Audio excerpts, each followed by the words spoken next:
مگر اس کے باوجود بالکل ہی یہ بے پرواہ ہو جانا مناسب نہیں تھا۔ دھوپ کے تیز ہوتے ہی سنبھل کر بیٹھ گیا۔ وقفے وقفے سے میں دوربین کے ذریعے ارد گرد کے علاقے کا جائزہ بھی لیتا۔ جو ہی سورج کے نصف سے سفر طے کیا، مطلوبہ سمت میں ایک جیپ نمودار ہوئی۔ میں نے دوربین آنکھوں سے لگا لی جب کہ جیپ کا نظارہ بالکل قریب ہو گیا۔ فرنٹ سیٹ پر بیٹھے ہوئے دونوں جوانوں کی شکل بریگیڈیئر پرکاش سے بالکل میل نہیں کھاتی تھی۔ تھوڑا مزید نزدیک آنے پر ان کے رینک بھی نظر آنے لگے۔ ڈرائیور کے ساتھ درمیانی رینک کا ایک آدمی بیٹھا تھا، جبکہ عقبی جانب 3 آدمی کلاشن کوفوں سے لیس ہوئے پڑے تھے۔ جیپ سست رفتار سے چل رہی تھی۔ یقیناً یہ بریگیڈیئر پرکاش کے آنے سے پہلے راستے کی دیکھ بھال کر رہے تھے۔ میرے تنے ہوئے اعصاب ڈھیلے پڑ گئے اور اس سستی رفتار سے اس کچے راستے پر گزرتے چلے گئے۔ مجھے یقین تھا کہ انتظار کی گھڑیاں ختم ہونے کو ہیں۔ اپنے کیموفلاج کو بغور جائزہ لے کر میں بریگیڈیئر پرکاش کے استقبال کے لیے تیار ہو گیا۔ گھٹنوں پر رکھی رائفل میں نے ہاتھوں میں تھام لی۔ ٹیلیسکوپ سائٹ کے سامنے اور عقبی طرف کے گلاس کو اتار کر میں نے موڑ کی سمت شت کر لی۔ سائٹ کے اندر 3 گہری سیاہ لکیریں نظر آ رہی تھیں۔ 2 لکیریں دائیں بائیں سے ایک کی طرف نظر آ رہی تھیں اور ایک قدرے موٹی لکیر تھی جو نیچے سے اوپر کی جانب اٹھ کر جا رہی تھی۔ لکیر نیچے سے موٹی ہوتی ہے اور اس کا اوپری سرا بالکل باریک ہوتا ہے۔ تینوں لکیریں درمیان سے ذرا پہلے ختم ہو جاتی ہیں۔ اگر نیچے والی لکیر کو اوپر کی طرف مکمل اٹھا دیا جاتا تو سائٹ کے اندر بڑا سا جمع کا نشان بن جاتا، اور اس عمودی لکیر کا اوپری سرا میرا شستی نقطہ تھا۔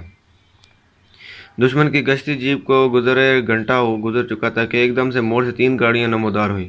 2 کھلی چھت کی جیپیں اور درمیان میں چھت والی ٹویوٹا جیپ تھی۔ درمیانی رفتار سے چلتے ہوئے تینوں گاڑیوں نے کلومیٹر بھر کا فاصلہ طے کیا تھا کہ اچانک مجھے ٹویوٹا جیپ کے شیشوں کا کالا رنگ نظر آیا۔ میرا دل بیٹھنے لگا۔ ہدف کا میں نے سائڈ سے نشانہ بنانا تھا اور کالے شیشوں کی وجہ سے ہدف کا نظر آنا ممکن تھا۔ اس کے ایک حال تو یہی تھا کہ سامنے سے جیپ کو نشانہ بنا تھا، مگر ایسی صورت میں ہدف کا فاصلہ مجھ سے بڑھ جاتا جس کے باعث درست نشانہ لگانا ممکن نہیں تھا۔ اس رائفل سے 800 میٹر تک درست نشانہ لگا جا سکتا ہے۔ اگر 800 میٹر فاصلہ بڑھ جاتا پھر نشانے کی درستی یقینی نہیں تھی۔ میرے گمان میں بھی نہیں تھا کہ اس منحوس کی جیپ کالے شیشوں والی ہوگی۔ یوں بھی آرمی میں جیپوں کے کالے شیشے اس سے پہلے میری نظر میں نہیں گزرے تھے۔ ایک دم مجھے اپنا مشن ناکام ہوتا دکھائی دیا۔ میرے پاس سوچنے کے لیے 2-3 منٹ سے زیادہ وقت نہیں تھا۔ بریگیڈیئر پرکاش نے واپسی کے لیے دوسرا راستہ اختیار کرنا تھا جو یہاں سے 15-20 کلومیٹر دور تھا۔ بریگیڈیئر پرکاش سے پہلے وہاں پہنچنا میرے لیے ناممکن تھا۔ اگر میں بہت تیز رفتاری کا مظاہرہ کرتا اور کسی نہ کسی طرح وہاں پہنچ جاتا تب بھی میں خود کو چھپا کر دشمن کے خلاف کوئی پروگرام سوچ کر اس پر عمل پیرا نہیں ہو سکتا۔ استاد صادق نے آخری نصیحت میں کہا تھا کہ اس تربیت یافتہ سپاہی کا مشن ناکام ہونے کے بعد زندہ واپس لوٹنا بھی آدھی کامیابی ہوتی ہے، مگر میں اپنے پہلے مشن میں آدھی کامیابی کر اتفاقاً نہیں کر سکتا۔ گاڑیوں کا فاصلہ ہر گزرتے سیکنڈ کم ہوتا جا رہا تھا۔ رائفل کی بیرل پر سائلنسر فٹ تھا اور فائر ہوتے وقت ہی ہلکی سی تھک کی آواز اٹھنی تھی جو فائر کی جگہ سے زیادہ گز دور ہی سنی جا سکتی تھی۔ اور پھر فیصلہ کن لمحہ آن پہنچا۔ اگلی جیپ میرے سامنے سے گزری۔ بریگیڈیئر کا ٹویوٹا اس سے 20-25 گز پیچھے تھا۔ میں سیکنڈ بھر میں اس نتیجے پر پہنچا اور شت لینے کے لیے ٹریگر دبا دیا۔ ٹھک کی آواز کے ساتھ بلٹ نے میزل کو چھوڑا اور اس لمحے سے آگے والی جیپ کا پچھلا ٹائر زوردار دھماکے سے پھٹ گیا تھا۔ جیپ پہ ہلکے سے لہرا کر رک گئی۔ جیپ میں کھڑے باوردی ہتھیار بردار جوان چھلانگ لے کر نیچے اترے اور چاروں طرف سرسری نظر دوڑا کر متوجہ ہو گئے۔ تینوں گاڑیاں رک گئی تھیں۔ سب سے آخری جیپ میں موجود ہتھیار بردار جوانوں نے بھی جیپ سے اتر کر اطراف میں پوزیشن اختیار کر لی تھی۔ اس دوران میں نے کاکنگ ہینڈل کو کھینچ کر رائفل سے اختیار اور دوبارہ کاک کر لی تھی کہ خالی کیس نیچے زمین پر گر نہ پائے۔ پتھریلی زمین پر تانبے کا کیس اچھی خاصی آواز پیدا کر کے دشمن کا متوجہ ہونے کا باعث بن سکتا ہے۔ اگلی جیپ کے ڈرائیور نے جیپ کی عقبی طرف بندہ فالتو ٹائر کھولنا شروع کر دیا۔ اس وقت میری دعائیں رنگ لائی اور میری ترکیب کو کامیابی کی جھلک نظر آئی۔ بریگیڈیئر پرکاش نے اپنی جانب کا شیشہ نیچے کر کے سر باہر نکالا اور وہ اور جیبوں کو ہدایت دینے والا تھا یا خالی ایک نظر ہی باہر دیکھنا تھا، مجھے اس کے ارادے سے کوئی غرض نہیں۔ شیشے کے نیچے ہوتے ہی میری انگلی نے اس جھٹکے سے ٹریگر کی آزادانہ حرکت کو پورا کرتے ہوئے مکمل ٹریگر دبا دیا۔ سر میں لگنے والی گولی چیخنے کا موقع نہیں دیا کرتی۔ طاقتور بلٹ نے اس کا آدھا سر اڑا دیا تھا۔ ڈرائیور بلند آواز میں چیخا اور جیپ کا دروازہ کھول کر باہر نکلا۔ باقی سب بھی اس طرح متوجہ ہو گئے۔ میں نے اس سے نظر ہٹا کر اس بار رائفل کاک کی اور آئی ای ڈی کی جگہ پر شرط باندھ کر تیسری گولی فائر کی۔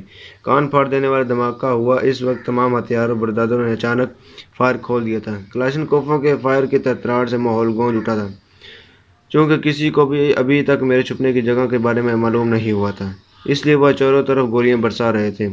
جیپ کی عقبی نشست کھول کر 2 آفیسر باہر آئے اور تمام کو اندھا دھند فائر کرنے سے منع کرنے لگے۔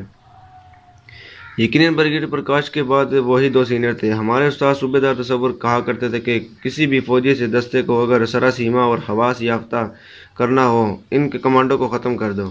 کمانڈر کی غیر موجودگی میں وہ دستہ بھیڑوں کا ریوڑ بن جائے گا۔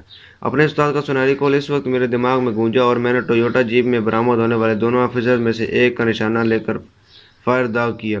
وہ اچھل کر نیچے گرا اور دوسرا ایک ہی لمحے کے لیے شاک کی کیفیت میں آ گیا تھا۔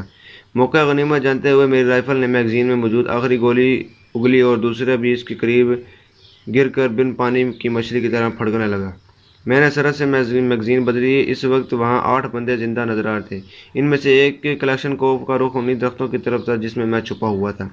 میں نے دفاعی اصول کو مد نظر رکھتے ہوئے سب سے پہلے اس سے جان چھڑانے کا سوچا اور اگلے لمحے میں وہ مرغے بسمل کی طرح تڑپ رہا تھا۔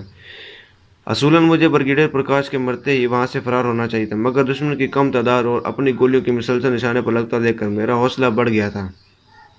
بقول استاد محترم، سنائپر کی مثال اندھیرے کی تیر جیسی ہوتی ہے کہ کس وقت کہاں سے نکل گردن سے پار ہو جائے۔ نظر نہ آنے والے دشمن کا خوف دکھائی دینے والے دشمن سے کہیں زیادہ گنا ہوتا ہے۔ اگر ٹھگ نے ایک اور کی زندگی چھین لی تھی۔ کوئی چیخا، بھاگو، ہم دشمن کے گھیرے میں ہیں۔ ایک آدمی نے آخری جیپ سٹارٹ کر کے ریورس گیئر لگایا، مگر چند گز سے زیادہ پیچھے ہٹنا اس سے نصیب نہیں ہو سکا۔ میری چلائی ہوئی گولی نے اسے اسٹیئرنگ پر لیٹنے پر مجبور کر دیا۔ باقی یہ آدمی گاڑیوں کا خیال سے نکال کر سرپٹ دوڑ پڑے۔ میری رائفل کی رینج سے نکلنے سے پہلے 2 مزید روحیں اپنی فانی جسم سے روٹ کر محو پرواز کر چکی تھیں۔ وہ سرپٹ موڑ کی طرف بھاگنے جا رہے تھے، مسلسل اپنے ساتھیوں کی لاشوں میں تبدیل ہوتا دیکھ کر ان کے سوچنے سمجھنے کی صلاحیتیں منقوض ہو چکی تھیں، جبکہ میرا حوصلہ آسمان کو چھو رہا تھا۔ ان کے آؤٹ آف رینج ہوتے ہی میں سرحد سے نیچے اترا اور درختوں کی آڑ لے کر واپس چل پڑا۔